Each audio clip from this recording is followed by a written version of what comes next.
Ward number 4 के देखियो ई दृश्य देखा रहल छी। ई वार्ड नंबर 4 छी सबटा आ 3 नंबर वार्ड ई भ गेल आगे ई रोड जा रहल है। बैक में 3 है, ई वार्ड नंबर 4 छी। ए देखो चाचा जी छथि, हमर भैयारी सब है। ई शेदना बाबा लगता आ देखियो ई जे दशा छै ए बारे में अहाँ की कह चाहै छी काका?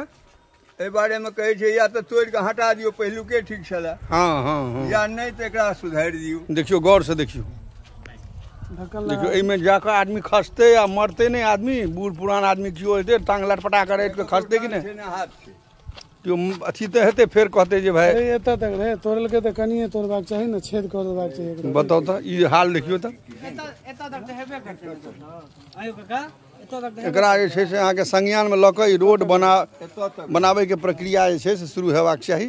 एता तक रहा। हां देखिए ट्रैक्टर तो एता तक रहे।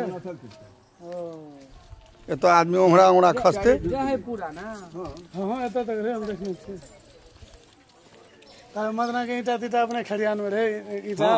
एतो तक रहे ना, पहले एतो तक रहे। हां एतो तक रहे। ईटा रहे मदना के पड़ल सरलाहा, कमला का तक बॉल रहे पड़ल। बताओ मदने छी ठठार की छोड़ के दोनों साइडों में ढलैया करते ना।